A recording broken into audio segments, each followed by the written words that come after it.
ഈ power plant employee തന്റെ ജോലി ചെയ്തുകൊണ്ടിരിക്കുമ്പോൾ അവിടെ പുതുതായി കൊണ്ടുവന്ന ഒരു സ്ക്രൂ തുരുമ്പിച്ചിരിക്കുന്നത് കാണുന്നു. നോക്കുമ്പോൾ ആ ബാച്ചിൽ വന്ന ഒത്തിരി സ്ക്രൂ തുരുമ്പിച്ചിരിക്കുന്നു. ആക്ച്വലി ന്യൂക്ലിയർ പവർ പ്ലാന്റ് പോലെയുള്ള സ്ഥലങ്ങളിൽ ഇങ്ങനെയുള്ള സ്പെയർസ് യൂസ് ചെയ്താൽ അത് വലിയ പ്രശ്നത്തിൽ ചെന്ന് അവസാനിക്കും. അതുകൊണ്ട് അയാൾ അത് ഉടനെ റിപ്പോർട്ട് ചെയ്യണമെന്ന് വിചാരിച്ച് തന്റെ ഫോണിൽ ഫോട്ടോ എടുക്കുന്നു.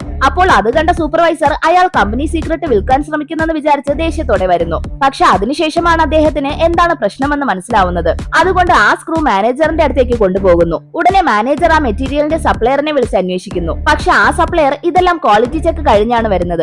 ഈ വെയർഹൌസിന്റെ താപവ്യതിയാനങ്ങളാകാം ഇതിന് കാരണം, അല്ലെങ്കിൽ ക്ലീനിംഗ് ഡിപ്പാർട്ട്മെന്റിലെ ആളുകളുടെ ശ്രദ്ധക്കുറവ് കാരണം വെള്ളം വീണതാകാമെന്ന് പറയുന്നു. അപ്പോൾ അത് കണ്ടുപിടിച്ച ക്ലീനിംഗ് ഡിപ്പാർട്ട്മെന്റിലെ എംപ്ലോയി ഇതുവരെ ഇങ്ങനെയൊന്നും സംഭവിച്ചിട്ടില്ല, ഈ ഒരു ബാച്ചിൽ മാത്രമാണ് ഈ പ്രശ്നമുള്ളത്, അതുകൊണ്ട് ഇത് മേക്കിംഗ് പ്രോബ്ലം തന്നെയാണെന്ന് ഉറപ്പിച്ചു പറയുന്നു. അപ്പോൾ തർക്കം വലുതായതും ഇത് ഞങ്ങൾ ഹാൻഡിൽ ചെയ്യാം, നിങ്ങൾ ക്ലീനിംഗ് മാത്രം ചെയ്താൽ മതിയെന്ന് മാനേജർ പറയുന്നു. പക്ഷെ ആ വെയർഹൌസ് റെക്കോർഡ്സ് പരിശോധിച്ചതിന് ശേഷമാണ് ആ എംപ്ലോയി പറഞ്ഞത് സത്യമാണെന്ന് മനസ്സിലാവുന്നത്. മാനേജർ ഉടനെ തന്നെ ആ ബാച്ചിൽ വന്ന ഓരോ സ്ക്രൂവും ചെക്ക് ചെയ്യാൻ പറയുന്നു. അതിനുശേഷമാണ് മനസ്സിലാവുന്നത് ആ ബാച്ചിൽ മുഴുവനും പ്രശ്നമാണ്. ഉടനെ മാനേജർ ആ എംപ്ലോയിക്ക് താങ്ക്സ് പറഞ്ഞ് ആ ബാച്ച് ഫുള്ള് മാറ്റാൻ പറയുന്നു.